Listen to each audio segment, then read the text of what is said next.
बच्चों नमस्कार। आज के क्लास में हम लोग देखेंगे कि बिहार बोर्ड क्लास 10th के जो चैप्टर 8 है जिसका नाम है त्रिकोणमितीय परिचय, और उस त्रिकोणमितीय परिचय का वीडियो हम शुरू से ही बना चुके हैं, जो प्लेलिस्ट में उसको अपलोड कर दिए हैं। आप वहां जाइए और वहां से उसको देखिए, शुरू से ही देखिएगा तो आपका वो बेसिक मजबूत होगा, तभी आप जानिएगा कि त्रिकोणमिति होता क्या है। हम यहाँ बता चुके हैं, उसमें त्रिकोणमिति के परिभाषा बता दिए हैं, और त्रिकोणमिति का जो जनक कौन है, किसने प्रयोग किया था। अब यहाँ से हम जानेंगे कि त्रिकोणमिति का प्रयोग होता है वो किस पर लागू होता है, कहाँ लागू होता है, इसके बारे में जानेंगे। तो हम ये हम नहीं जानते हैं कि त्रिकोणमिति का जो प्रयोग होता है वो त्रिभुज पर होता है कि चतुर्भुज पर होता है, ये नहीं जानते हैं।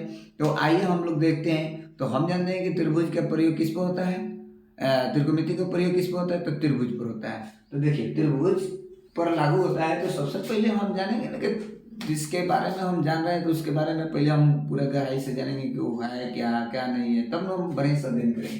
तो हम त्रिभुज के परिभाषा देखेंगे।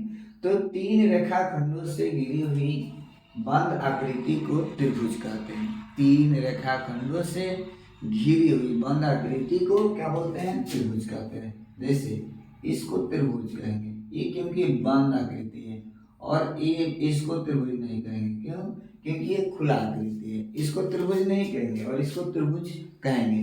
तो ये त्रिभुज कितने प्रकार के होते हैं उसको भी देख लेंगे। नहीं, त्रिभुज के प्रकार का होता है तो त्रिभुज के गुण के आधार पर, गुणों के आधार पर, त्रिभुज के गुणों के आधार पर इन्हें दो वर्गों में बांटा गया है। पहला है भुजा के आधार पर और दूसरा का है कोण के आधार पर। तो भुजा के आधार पर त्रिभुज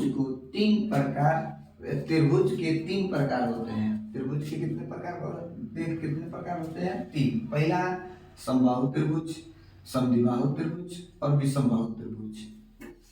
समबाहु त्रिभुज किसे कहते हैं? तो जिसकी तीनों भुजा आपस में का हो, बराबर हो। मतलब वैसा त्रिभुज जिसकी तीनों भुजा आपस में का हो, बराबर हो। और समद्विबाहु त्रिभुज किसे कहेंगे? तो समद्विबाहु त्रिभुज जो त्रिभुज होता है जिसमें दो भुजा और दो कोण आपस में बराबर होते हैं, यानी दो भुजा और दो कोण आपस में क्या होते हैं, बराबर होते हैं। और विषमबाहु त्रिभुज वह त्रिभुज होता है जिसकी न तीनों भुजा और न तीनों कोण आपस में बराबर नहीं होते हैं, यानी आपस में ही बराबर ही नहीं होते हैं। अब देखेंगे कि कोण के आधार पर, ठीक है। तो कोण के आधार पर त्रिभुज तीन प्रकार का होता है। पहला न्यून कोण त्रिभुज, दूसरा का अधिकोण त्रिभुज और तीसरा है समकोण त्रिभुज। न्यून कोण त्रिभुज किसे कहते हैं? तो जिसमें एक कोण, यानी कोई त्रिभुज हो जिसमें एक कोण कितना डिग्री का हो, कितना?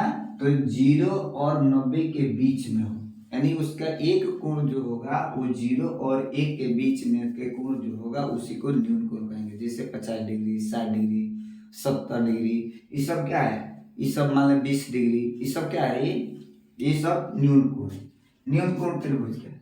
और अधिकोण त्रिभुज किसे कहते हैं? तो जिसमें एक कोण कितना हो, तो 90 से बड़ा और 180 से छोटा, यानी इसके बीच में सारे जितना कोण आएंगे, यानी 91 डिग्री हो गया, सब अधिकोण हो गया। 100 डिग्री 91 हो गया, लेकिन 80 नहीं होगा, 80 से नीचे यानी 179, ये सब का होगा, ये होगा अधिकोण त्रिभुज, ठीक है।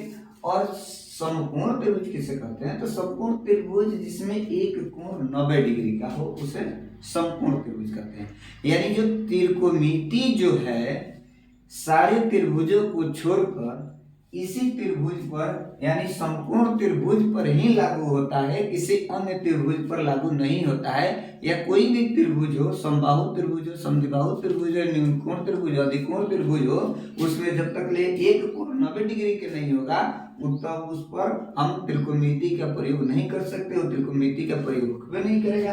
अब हम देखते हैं कि समकोण त्रिभुज की आकृति किस तरह से होती है। ये होती है समकोण त्रिभुज की आकृति, यानी समकोण त्रिभुज की आकृति में एक कोण 90 डिग्री का होता है और बाकी दो कोण न्यून कोण का होता है। तो सबसे पहले जानेंगे इस भुजा के नाम क्या है। इनके जो साइड है, 3 साइड है, तो तीनों साइड के बारे में जानेंगे तब हम आगे की प्रक्रिया को जान पाएंगे।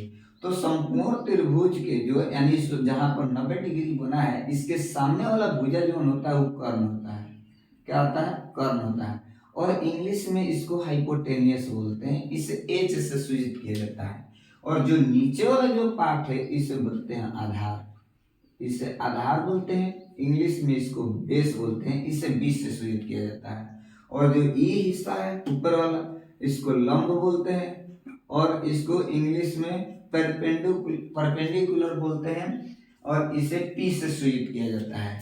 इस सब में एक संबंध होता है। संबंध क्या होता है कि एक फॉर्मूला होता है, क्या फॉर्मूला होता है? सूत्र। एक सूत्र होता है क्या? तो कर्ण का वर्ग इज इक्वल टू लंब का वर्ग प्लस में आधार का वर्ग। यानी अगर इसी को अगर इंग्लिश में अगर देखें तो क्या होगा? एच के square is equal to P square plus में बी स्क्वायर। ये है आपका एक संबंध जिसे हम पाइथागोरस थ्योरम कहते हैं। इसको पाइथागोरस एक वैज्ञानिक थे जिसका ये खोजकर्ता यानी थेल्स के ये क्या थे? शिष्य थे। इन्होंने ही क्या किया था?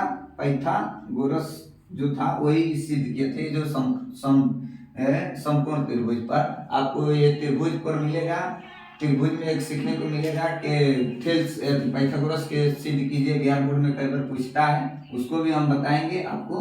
ठीक है, पाइथागोरस प्रमेय इसी पर सारे त्रिभुज पर हम क्या करेंगे? इसी पर हम क्या करेंगे? सारे भुजाओं का अनुपात हम निकालेंगे। अभी प्रक्रिया अभी बहुत आगे है, अभी भी इसके जो फॉर्मूला होते हैं तो कैसे निकाले उसको, आगे की प्रक्रिया किस तरह से बनाए। तो देखिए, जो जिससे मान लीजिए कि किसी समकोण त्रिभुज में कर्ण दे दिया, आधार दे दिया, पूछ दिया लंब क्या होगा, तो हम इसी के अनुरूप निकाल देते हैं। जैसे हमको अगर एच निकालना हो तो एच निकालेंगे, तो आप जानते हैं छोटे छोटे क्लासों में जानते हैं कि जब एच जब निकलता है तो ये जो वर्ग है इधर जाएगा तो उन लोगों को रूट में कर देगा, यानी पी के स्क्वायर प्लस में बी के स्क्वायर हो जाएगा। तो एक फॉर्मूला ये हो गया, एक फॉर्मूला ये हो गया। अगर हमको ये पी चाहिए, सिर्फ पी अगर निकालना हो तो इसको हम क्या करेंगे? इधर भेजेंगे, यानी एच के स्क्वायर में से हम क्या करेंगे? बी के स्क्वायर घटा देंगे। चूंकि ये वर्ग तो उधर जाएगा तो इसमें क्या हो जाएगा? इसको भी रूट में कर देगा, तो एक फॉर्मूला ये भी हो जाएगा। एक और होगा कुछ ये हो जाएगा। अगर बी को देखें, बी स्क्वायर, तो बी स्क्वायर को अगर देखते हैं तो एच, यानी सब कभी भी हम निकालेंगे दोनों भुजा में से तो हम क्या करेंगे? बड़ी भुजा में से ही घटा के निकालेंगे, यानी एच के स्क्वायर में से हम घटा देंगे क्या? तो जब पी के स्क्वायर घटाएंगे। और खाली बी देखेंगे तो अंडर रूट में हो जाएगा क्या? तो एच के स्क्वायर माइनस पी के स्क्वायर। धन्यवाद। और इसके बाद हम अगले वीडियो में आपको नेक्स्ट मिलते हैं।